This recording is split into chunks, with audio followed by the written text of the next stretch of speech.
Hello everybody, meteorologist Matt Gray, as promised, here on this Sunday evening. Back again with you for another edition of the Brainstorm as we continue to track this very active weather pattern. Oh boy, since we talked last, at least on this particular video series, there have been some changes where it did look like perhaps we were going to see a snowier rather than colder pattern. Well, now things are trying to trend towards that, well, we might get to have our cakes and eat them too, which I think might be a little bit on the unfortunate side, considering how cold it is going to be, considering how impactful some of the snow that we are potentially getting will be as well. So here we go. Here are temperatures here on Sunday night. I want you to notice, as you can see my little cursor arrow, the top of your screen over by Glacier National Park in western Montana, and also some of this frigid air that is moving towards the Methow Valley and into the Omak area. Omak already down to 10 here, as it is just past 7 o'clock on Sunday night that I am recording this. And this is kind of the two areas, two paths of least resistance for that Arctic air that's sitting up to the north of us. And all that's going to be streaming in, and slowly but surely we're going to fill in with that Arctic air. In fact, look at the wind chill from all that frigid air. It's moving across the Continental Divide into Kalispell, Montana, and is moving south out of BC into Omak. You can see that what we call advection, that movement of cold air, is really causing some wind chill issues in both Omak and then over in northwest Montana, there in the beautiful Flathead Valley. Meanwhile, it doesn't exactly feel warm in Spokane and Coeur d'Alene. This, however, is just the start. So at this point, we're thinking that the chilly air, that the frigid Arctic air is basically going to divide our region in half. So if you're north or along I-90, you got a really good shot at sub-zero temperatures here in the coming days. If you're to the south, it's still going to be pretty darn cold, but we're probably going to not see so much as far as the sub-zero conditions go. Of course, what does that leave? Where does that leave, rather, the Spokane and Coeur d'Alene Metro? Well, here are the new percentages, and it's just under a coin toss for Tuesday and Wednesday, leaning towards us staying above zero. Thursday, however, we think that the skies are going to clear out as we head into Wednesday night, and we think that is going to end up becoming the kind of perfect recipe for us to cool off super fast, especially because we don't think we're going to warm up a lot on Wednesday. We're only going to be in the single digits above zero, and our temperatures are going to really crash as a result. And so 80% chance in Spokane for below zero temperatures, and really that extends all the way across the metro, all the way over to Lake Coeur d'Alene. So particularly this Wednesday into Thursday time frame, is looking like it is not very good. I'll tell you that much right now. So we are getting both. We're getting both some somewhat impactful snow, and we're also getting these impactful temperatures that are really going to affect you as you go about your days in the middle of the week. So let's bring in now some of the weather models. Now, when we were kind of in that Thursday and Friday time frame, all of these were about 5 degrees higher, these temperature spreads. But things have narrowed down quite a bit, expecting right around 5 to 6 degrees, kind of taking the middle ground here for the morning. And then low single digits, or maybe right around 0 degrees as we head into Wednesday morning. And then look at this. Look how dramatic the temperature spread drops for Thursday, and that is those clearing skies, and just the fact that Arctic air is just going to be sitting there, especially after we get a storm coming in for Tuesday. Once that storm gets out of here, the cold air is going to get reinforced, and that's going to give us a real chance to drop down to some of the coldest temperatures, at least around the metro, that we have seen in a couple of years in many locations. So that is not going to be a fun day at all. I would probably try to plan around maybe not doing so much on this Thursday. Now the good news here is we warm up a lot after that. We're going to be having lows in the 20s by Christmas Day. So this is not going to be for very long, but it is going to be quite impactful. Something to note in our forecast as we go forward, some of our computer models finally starting to agree with each other, especially, there's always the clash, the American model, the European model. and all their ensembles together. What are they saying? So here's the American ensemble for Thursday morning. And the American ensemble's always been trending on the cold side of this. It tends to be a little bit more dramatic from each time it gets run. So kind of in that this shows up about 4 times a day, and this is just the average of about 30 different runs of this model. So it is definitely trending cold. I mean, these temperatures, I'd be very surprised if we got down to this cold. This seems like it's a little bit much, but this represents kind of the bottom end of what some of these weather computers are trying to put out here for Thursday morning. At a certain point, cold is cold. What's the real difference between minus 10 and minus 17, and you still don't want to be outside in it. The European ensemble, much more reserved, I guess you could put, but still, it is pretty darn cold. And look, even places that are going to be much warmer for most of the week, like Lewiston, like Pullman, everybody's got a pretty good shot here at getting into that sub-zero range. But even then, this has trended a little bit cooler than what I've been comfortable with going for the forecast. Right now, I got Spokane at about minus 6. And if that trend continues to go down, that holds for another couple of days, we'll follow that trend in our forecast. But man, it's so difficult when you talk about these extreme times of temperatures, especially when you still have this kind of wider temperature spread. It's so hard to go down to the bottom of that, right? You don't want to create an expectation that doesn't live up to it. And look, that's a serious number. But really anything in here, minus 2 to minus 11, this kind of most likely spread here for Thursday morning, those are serious numbers. So regardless, that's why we're putting this on the Brainstorm. This is all a little academic, because at a certain point, cold is cold. I want to thank pivotalweather.com once again for allowing us to use their website and their computer models. They got a great little website. So if you're interested in weather models, give them a check. Pivotalweather.com. We also use tropicaltidbits.com. Those are fun as well. All right, so cold, right? Here we go. Here's the official numbers here. As it stands as of Sunday night, 6 below with 6 above for a high. We got a weather alert day for that. That is a day you want to plan around and avoid being outside and really limit your time outside in general. Wednesday, honestly, not going to be that much better. We're also keeping an eye on snow showers for Friday as part of this warm-up. That could certainly cause a lot of problems for holiday travel. Remember Christmas Eve, Christmas Day coming up on Saturday and Sunday. So this is something that we've only kind of just scratched the surface of, is getting some deeper analysis because it's so far out still. But this is something to keep an eye on. Maybe trying to plan extra time, if you're doing some holiday travel.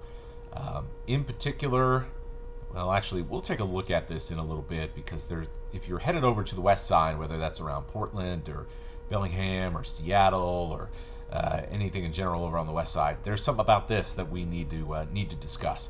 We also have coming up here on Tuesday, we have another storm system. Starting to see a little bit of model agreement here this evening, which is interesting for sure, because this also could be quite impactful. We might have to drop an alert day as well if this trend continues into tomorrow. So let's talk a little snow, right? So here is our American model, or GFS. So this is Wednesday at what's called 0Z. So we use the Zulu time. If you've ever been in the U.S. military, you should be familiar with this. And 0Z right now at Pacific Standard Time is about 4 o'clock. So this is right around the evening commute on Tuesday. Even though it says Wednesday here, it's actually Tuesday. Remember, this is the time. This is midnight over in jolly old England. So for us, that is about 4 in the afternoon. And here we go. This storm system takes a bit of a northerly track through northwest Washington. All that moisture butts up against this Arctic cold. You can see these lines all strung together. That's where the bulk of that Arctic cold is going to set up here right across western Montana as we get into the middle of the week. And it really starts pumping out the snow as it rises up onto those higher elevations. along the Montana state line.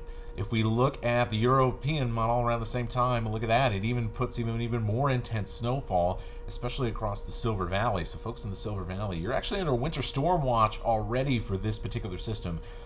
So this is going to be really something to watch here in the next kind of 12 to 24 hours, because I think by the time we get to Monday night, we're going to have to make a call on this thing. And the fact that the Weather Service already has a winter storm watch up is notable. But this is the first time I've kind of seen the computers kind of agree with each other on the placement of this storm, and it taking a bit more of a northerly track. So let me back up a little bit. Let's go to Tuesday morning. So we are going to have some snow around the Blue Mountains in the LC Valley as we head into Monday night and into Tuesday. But here comes the big slug of this storm, right, as we head into Tuesday night, and it hangs around, and then that next push of Arctic air comes in as we get a Wednesday night into Thursday. That's one reason why Wednesday and Thursday are going to be a whole lot colder than the other days, which is remarkable considering it's already going to be pretty darn cold otherwise. And you can kind of see this pattern play out in the European model as well. I mean, look at this more northerly track. This is a big development, and that's because we're talking about some serious snow potential for Lookout Pass in particular, down through the Silver Valley. The Cascades Passes will also get hit pretty hard as well. All right, so here is, we just showed you European model here. So here is really the big concern and why there's a winter storm watch up for the Lookout Pass area. That's a lot of snow. And the Silver Valley could be picking up a ton of snow here as well, 4th of July Pass. So really you go from Coeur d'Alene out to Lookout Pass. That's a total mess, and it's coming around the evening commute time as well. Same goes for kind of the morning commute time around Snoqualmie Pass, over Stevens Pass. So this is not the most ideal situation that we're looking at right now. And we're talking about anywhere between 2 and about 4 inches, and probably in the higher end of that around Spokane and around Coeur d'Alene. If we look at our American model here, it shows even a little bit more intense snow for Lookout Pass, the Silver Valley, and even kind of creeping over into the Rathdrum Prairie as well, where we could see creeping up on maybe into that 4 to 6 inch range as opposed to 2 to 4 inch range around Spokane. So this is something that I think that we've got to keep a really close eye on, and yeah, this is going to be something that you probably need to start planning around as well. So 2 big things that we're watching. All right. So let's reset, and I do want to show you a little bit this storm coming in for Friday, because if you have kind of pre-Christmas Eve travel plans, you know, you're going to get off of work, maybe your boss is letting you leave work early on Friday, and so you're going to be taking a trip over to Grandma's house, right? So let's talk about this. Looking at the European model here. They're all pretty much saying the same general thing, so don't look at too many specifics this far out. We just want to take generalizations. So this is late Thursday night. We start to see snow push across from this system across the region. Widespread light snow into Friday morning. This in particular, and I'm going to fast forward this on the GFS model here as well, the American model, because I want you to see this. This is really important. So there we go. All right, so these are both at around the same time. Yeah, these are both at the same time. So this is kind of middle of the day on Friday. Notice these areas of pink around Seattle and around Portland. This is a pretty classic example of an ice storm. And so not only are we going to have snow and slippery roads in the Cascades over to Montana, around our local area, down in the Tri-Cities, but also in Portland, Seattle, and all the way up and down the I-5 corridor, down to the Willamette Valley, and right up in towards, as you get towards the Bellingham area, where we'll perhaps see a transition between ice and snow. I mean, that's going to be a total mess, especially if it does end up being a sustained period of some freezing rain. I mean, it is going to be a pre-holiday disaster, basically, over there. So if you have some travel plans, you headed that direction, maybe you wait until Christmas Eve. Maybe you try to get there a little bit earlier and drive through the Arctic cold instead. That's kind of my advice to you at this point. Even though this may not be the most serious snow event for us, if you're traveling over to the west side, this could be a pretty big deal. I'm going to take a look at some of the early snowfall total numbers as well. So, yeah, so far this has really not looked super impressive. It's definitely been more of a Cascades than a Tri-Cities type of event, as opposed, and here I'll move forward on the GFS as well, as opposed to what we're seeing here. American model definitely trying to push a little bit more into our area, but still, that's probably less than what we're going to be seeing on Tuesday, at least by how things are evolving in the computers right now. But still, I mean, imagine if you're taking the interstate down to Portland through the Tri-Cities. I mean, that is a total mess on Friday. So, boy, this forecast is just absolutely jam-packed. So, there you go. That's why we have the yellow boxes, possible alert days for Tuesday. We're going to monitor the snowfall trends for the next 12 hours or so. Let's see what happens. Alert day for Thursday because of the frigid cold. And then Friday, travel weather. Doesn't look like it is going to be very pleasant, no matter which direction you are headed. So, all right.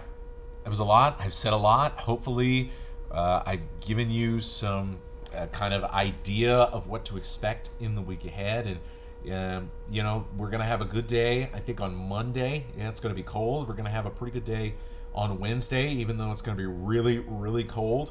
And Thursday, as far as travel goes, isn't going to be the worst day either, even though it is going to be super frigid. So, as far as pre-holiday travel, that's my advice to you. I'd also see a little bit of snow hanging around on Christmas Eve as well in the local area. We'll keep everything updated for you as we go along through this upcoming week, and really try to help you out as much as we can with any travel plans or really anything kind of before the Christmas holiday that you need to get done. So, hey, stay warm and stay safe out there. We'll keep you updated. If you like this video, give us a like, give us a thumbs up, subscribe to 4 News Now here on the 4 News Now YouTube channel. Subscribe to the Brainstorm newsletter at KXLY.com. Follow us on KXLY.com as well, the KXLY Plus app for your smart TV devices. And watch our newscasts, because we're going to be doing a lot of updating. We're going to be doing a lot of hard work here in the weather office in the days ahead with so much going on. All right, have a wonderful rest of your weekend. Stay safe out there. Merry Christmas if I don't see you again before then. Happy Hanukkah. First night Hanukkah here. And, yeah, stay safe. Have a good one. We'll talk to you soon.